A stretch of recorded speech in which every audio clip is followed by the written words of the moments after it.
The moment that changed everything didn't happen in a boardroom. It didn't happen during some dramatic argument at midnight. It happened at 6:34 in the morning, on a tarmac at San Francisco International Airport, in front of 8 employees who all pretended not to look at me while clearly memorizing every detail. Helena was already on the jet.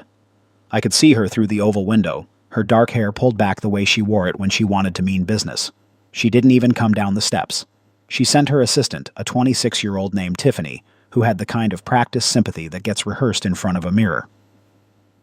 "Mr. Voss," Tiffany said, clutching her iPad to her chest. "Helena wanted me to let you know that this trip is for core company stakeholders only. She said the guest list needed to be streamlined." I stood there on that tarmac with my carry-on bag in my hand and 8 sets of eyes pretending to study the morning fog rolling in off the bay. The jet engines were already humming. The coffee I'd bought at the terminal was still hot in my other hand. "She said family only?" I asked. Tiffany blinked. "She said core stakeholders." "I'm sorry, Mr. Voss." Here's the part nobody tells you about moments like that. You don't feel rage right away.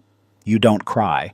What you feel is a strange, almost clinical clarity, like every unnecessary thought in your brain just goes quiet, and what's left is only the most essential truth. And the truth was this: Helena had just made the single biggest mistake of her business career. She just didn't know it yet. I picked up my bag. I took a long sip of my coffee. I looked up at that oval window one more time, smiled at nobody in particular, and walked back toward the terminal. By the time their jet was wheels up over the Pacific, I was already on my laptop. Before I tell you what happened next, do me a favor. Hit that subscribe button and turn on notifications. Because the story I'm about to tell you is one that took me 46 years, 2 decades of building something from the ground up, and one very cold morning on a tarmac to fully understand. If you've ever poured everything you had into something, only to have someone else try to take the credit, or worse, cut you out entirely, this one's for you. Like this video, drop a comment below, telling me, have you ever been underestimated by someone who should have known better? I read every single one. Now, let's go back to the beginning. My name is Cassian Voss. I'm 46 years old and I'm a software architect, which basically means I'm the person who figures out how to make complicated digital systems actually work together without falling apart.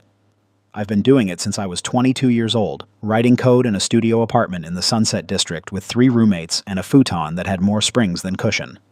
I met Helena Voss, Helena Drake back then, at a tech conference in downtown San Francisco 11 years ago. She was presenting a pitch for her startup, a boutique digital agency she'd been building for 3 years called Luminary Group.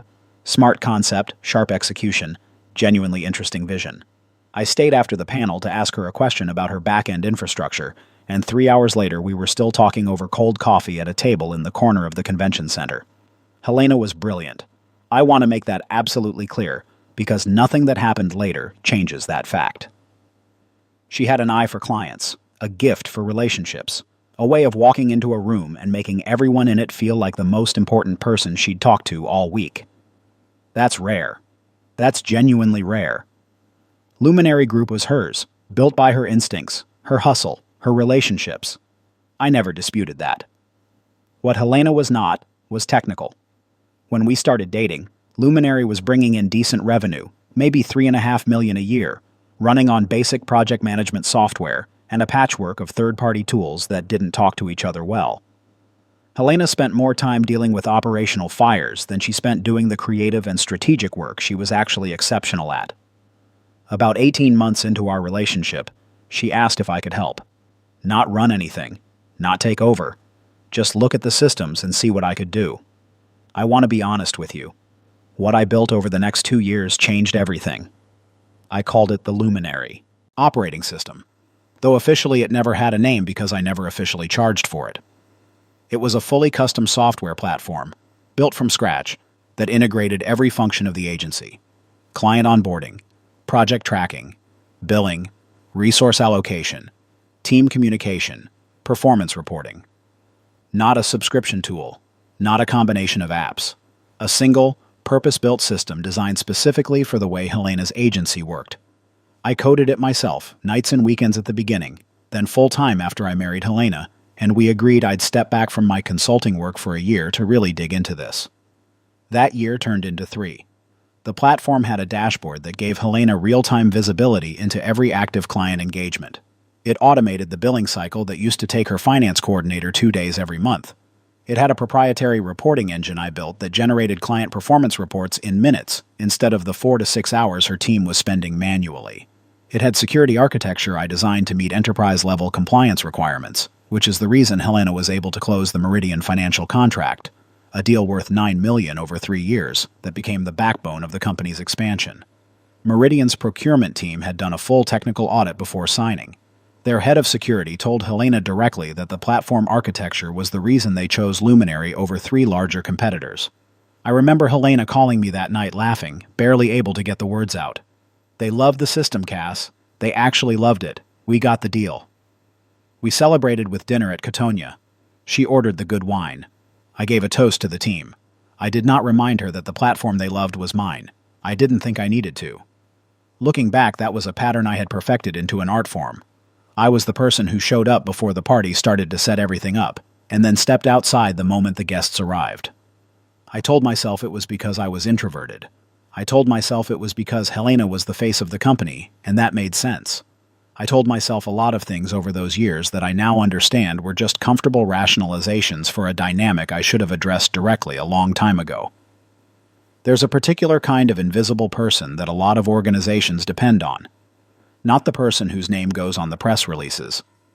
Not the one shaking hands at the client dinners. The person who makes the thing actually work. The one who gets the Sunday morning call when the server goes down. The one who rebuilds the broken integration at 11 at night without complaining because they care more about the work functioning than about being seen caring about it. I was that person at Luminary Group for 7 years. And for 7 years, I genuinely believed that the people around me understood my contribution in the way you understand water, that you might not think about it constantly, but you understand that without it, nothing else works. What I didn't account for was how easy it is for people to confuse long-term reliability with low value. When something has always worked, people stop noticing that someone made it work. And when someone stops being noticed, it becomes very easy for the people who are always in the spotlight to start believing they were always standing in it alone. Over the next 4 years, Luminary Group grew from that $3.5 million boutique agency to a firm bringing in just over $40 million in annual revenue. Helena opened offices in Los Angeles and Austin. She hired a chief operating officer, a woman named Renata Bishop, who was sharp and capable and became Helena's most trusted advisor in a way I probably should have paid more attention to. I stayed in the background. That was my preference, genuinely. I'm not a person who needs applause. I built systems. I kept things running. When something broke at 2 in the morning, I fixed it. When a client integration needed a custom API built in 48 hours, I built it. When the security audit for a Fortune 500 prospect required documentation of our platform architecture, I wrote the 73-page technical brief that cleared us. To Helena's clients, I was her husband. To her employees, I was a technical advisor, helpful and quiet.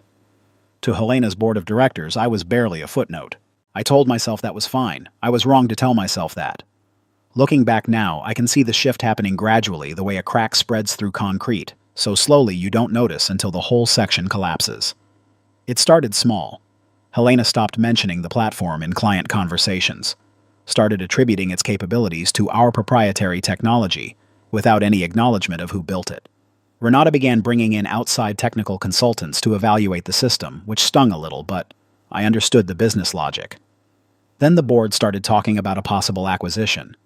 A firm out of Seattle, a larger digital services company called Nexus Partners, had been circling Luminary for about 6 months.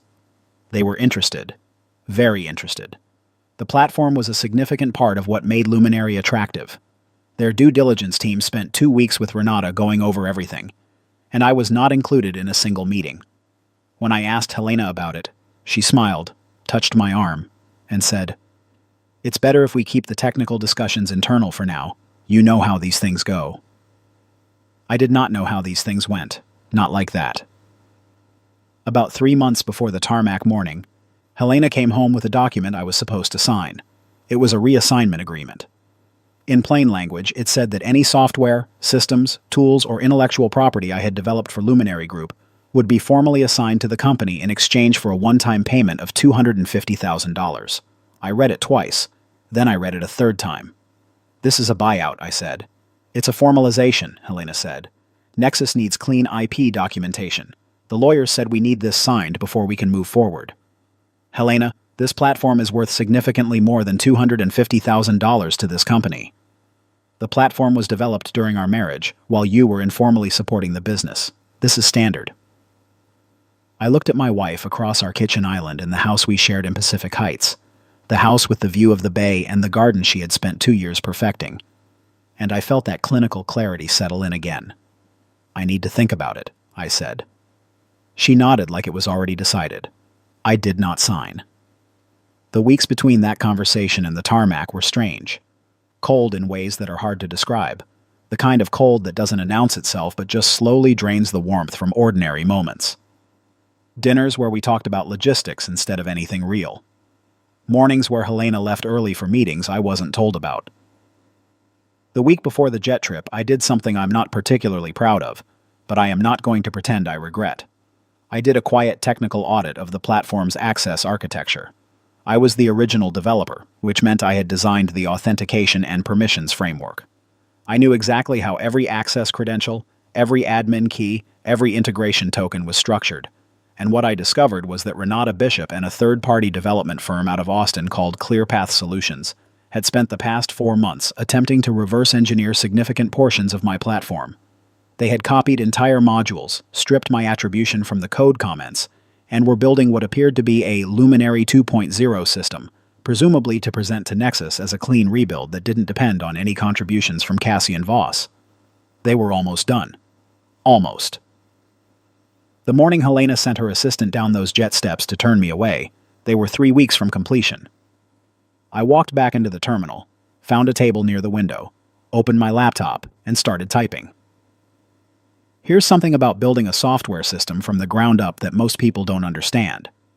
Every system has a skeleton, and the person who built the skeleton knows exactly where every bone is. ClearPath's rebuild was impressive, genuinely impressive. They had good developers working fast, but they were building on top of my architecture without fully understanding it, which meant there were dependencies buried in their new code that still pointed back to components I controlled. I didn't destroy anything. I want to be very clear about that because this is important. I did not corrupt their system. I did not damage their data. I did not do anything. That could be called sabotage in any honest sense of the word. What I did was this. I reclaimed my own intellectual property. Specifically, I revoked the API credentials that my custom reporting engine used to communicate with their core database. I rotated the encryption keys for 3 security modules I had designed and maintained sole documentation for. And I removed my authentication framework from the integration layer, which was the backbone that made the entire client-facing portal function. None of that data was lost. None of their client information was touched. But the platform went dark. Luminary Group's entire operational system, the engine that ran every active client contract, every billing cycle, every report, every project timeline, the thing that had made a Fortune 500 company choose them over the competition, went offline at approximately 8:23 in the morning, Pacific time. The jet had been airborne for 41 minutes. I sat in that airport terminal for a while after that. I ordered another coffee. I watched a family of 4 arguing about whether to upgrade their seats on a flight to Denver. A toddler was running in circles around a rolling suitcase while his older sister rolled her eyes with the particular exhaustion of a 9-year-old who has been patient for long enough. I thought about the first time Helena and I had driven across the Golden Gate Bridge together, a Sunday afternoon, neither of us with any particular destination, just driving because we were new and wanted to stay in motion. She'd had her feet on the dashboard and the window down despite the cold, and she'd laughed at something I said with a laugh that was completely unguarded, the kind of laugh people forget to edit. I thought about the $250,000 buyout offer. I thought about Tiffany standing on those jet steps with her iPad. My phone buzzed. It was Renata Bishop. I let it go to voicemail. Over the next 4 hours, I received 14 calls. 3 from Renata, 2 from Helena's personal assistant, a man named Todd, who was always kind to me and whose concern I genuinely felt bad about. 1 from the Luminary CFO, a steady and serious woman named Patricia Chen. 4 from numbers I didn't recognize, which were almost certainly from the ClearPath development team in Austin trying to figure out what had happened to their integration layer. And then, finally, 4 from Helena herself. I answered the fourth one. She didn't start with hello. "The system is down," she said. Her voice was controlled in the way a person's voice is controlled when they are working very hard not to sound as panicked as they feel. "Cassian, the whole platform is down. We have the Meridian quarterly review in 6 hours and we cannot pull a single report." "I know," I said. Silence on the line. The kind of silence that has texture. "What do you mean you know?" "I mean I'm aware that the system is offline. I was the one who took it offline." More silence. Longer this time. "You did this on purpose." "Helena, your company has been building a replacement for my platform using my own architecture as a foundation, without my knowledge or consent, and then trying to buy me out for $250,000 before the acquisition closed. I would say I did this because I was left with very few other options." Her voice changed then. The control started to give. "Cassian, there are clients. There are people's jobs on the line. There are contracts." "I know. I built the system that holds all of those contracts. You need to bring it back online, right now." "I will, when we have a real conversation, one that involves my attorney, and a fair accounting of the intellectual property I developed for this company over 7 years." The line was quiet for a long moment. I could hear airport noise in the background on her end. Wherever she had landed, she hadn't gone far. "How long have you known?" she asked finally. "About ClearPath? A few weeks." "And you waited." "I wanted to see if you would tell me yourself." Another long pause. When she spoke again, the control was gone entirely, and what was underneath it was something raw, something that sounded more like the woman from that drive across the Golden Gate Bridge than the person who had sent her assistant down those jet steps with an iPad. "I handled this wrong," she said. "Yes," I said. "You did. Come home, Cassian. I'll come. Home when we have an agreement." I want to pause here for a moment because I know what some of you are thinking. You're thinking, why didn't he just talk to her? Why didn't he confront her the moment he found out about ClearPath? Why didn't he sit down across from Helena and say, "I know what you're doing. I need us to be honest with each other right now"? It's a fair question. The honest answer is that I had been trying to have that conversation for 3 months, in every way that wasn't the conversation itself. I left signals. I asked careful questions. I made it easy for Helena to bring it up on her own, to come to me, to say, "Here is what is happening and here is why, and let's figure out together what is fair." I wanted her to choose that. I genuinely did. Because the alternative, which is where we ended up, was something I never actually wanted, no matter how clearly I executed it once the time came. She didn't choose that. So the tarmac morning was not an impulsive decision. It was the end of a long, quiet countdown that I had given her every opportunity to stop. The next 72 hours were the most legally and emotionally complicated of my life, and I have been through a divorce, a failed startup, and a family situation involving my brother that I will not get into, but which required a lawyer and a mediator and 2 separate Thanksgiving dinners for 3 years running. My attorney was a man named Douglas Fairweather, who I had retained privately 3 weeks earlier, immediately after Helena showed me that buyout agreement. Douglas was methodical in the way that genuinely competent people are methodical, quiet about it, thorough, unhurried by anyone else's timeline. Helena's legal team was fast and expensive and extremely motivated. Nexus Partners' acquisition was contingent on a clean IP resolution, and every hour the platform stayed offline was a liability they could feel in real numbers. I was not unreasonable. I want to be honest about that too. Douglas and I went into those conversations with 3 clear asks. First, formal documentation crediting my authorship and architectural contribution to the Luminary operating system across all relevant company records and any materials provided to Nexus as part of the acquisition. Second, fair market valuation of my IP contribution, not a flat buyout number pulled out of the air, but an actual appraisal conducted by an independent technical evaluator. Third, a consulting agreement that reflected the reality of my ongoing involvement, since even ClearPath's rebuild still had dependencies on my architecture that would require my input for a minimum of 18 months after any acquisition closed. The independent appraisal came back 12 days later. The IP contribution was valued at $4.3 million. The platform I had built for $250,000 was worth $4.3 million. Nexus countered at 3.8. We settled at 4.1, plus the consulting agreement, plus the formal attribution documentation. Douglas shook my hand at the end of the meeting, which for Douglas was basically the equivalent of a standing ovation. I moved out of the Pacific Heights house the week after the agreement was signed. Not dramatically, not with anger. I packed my things in the same methodical way I pack anything, efficiently and without excess, and I moved into a furnished apartment in the Mission District while Helena and I figured out what the rest of our lives were going to look like. We are separated, not yet divorced, though that conversation is ongoing. The honest answer to what I feel about Helena is complicated in the way that 11 years of real life is always complicated. I don't hate her. I'm not sure I can stop loving her entirely, or if that even happens in a clean, sudden way outside of movies. What I know is that she made choices that treated me as something other than a partner.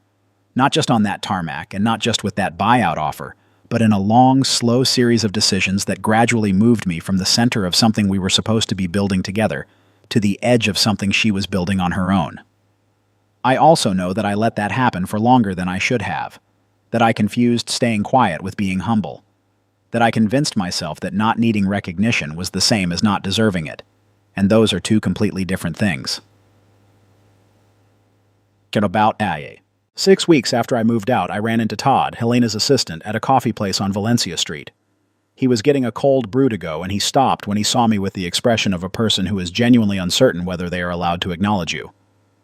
I waved him over. "How is everything?" I asked. Todd did the thing where he thought about giving me the professional answer and then decided not to. "Honestly, it's been a lot. The Nexus deal closed last week. Renata got a very nice package. Tiffany got promoted. And Helena?" He hesitated. "She's good, working hard. I think she's..." He paused, choosing the words carefully. "I think she's thinking about things differently than she was before." I nodded. "She asks about you," he said. "Not in a weird way, just, she asks." I thanked him and let him get back to his day. I'm writing this from my apartment in the Mission. It's a Sunday morning, which is the best kind of morning in San Francisco, when the fog is still thick enough to make the city feel like it belongs only to the people who choose to be in it before 10 a.m. I have my coffee. I have my laptop. I have a new consulting project that has nothing to do with Luminary Group, a healthcare data firm in South San Francisco that needs a new integration architecture and has an interesting problem I've been thinking about all week. My life is not what I expected it to be at 46, but I'll tell you something I've learned.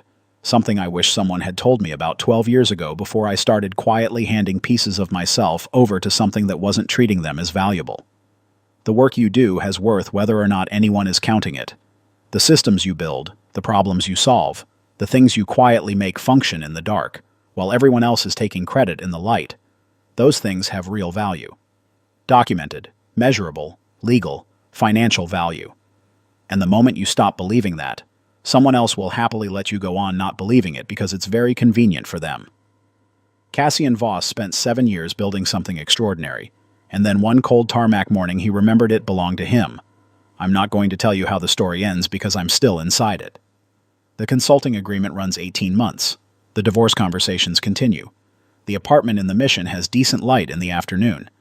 And somewhere in a server room in Seattle, a platform I built from nothing is running exactly the way I designed it to, doing exactly what I intended, for clients who will never know my name. But I know my name. And that, it turns out, is enough. Look, I've been sitting with this story for a while now. And the thing that gets me isn't the money. It's not the jet. It's not even the platform. It's the fact that Cassian spent 7 years believing that doing good work quietly was enough. And a lot of us are doing the exact same thing right now, in our jobs, in our relationships, somewhere. We think loyalty speaks for itself. It doesn't. You have to speak for yourself, because the people who benefit most from your silence will never be the ones to break it for you. That part's on you.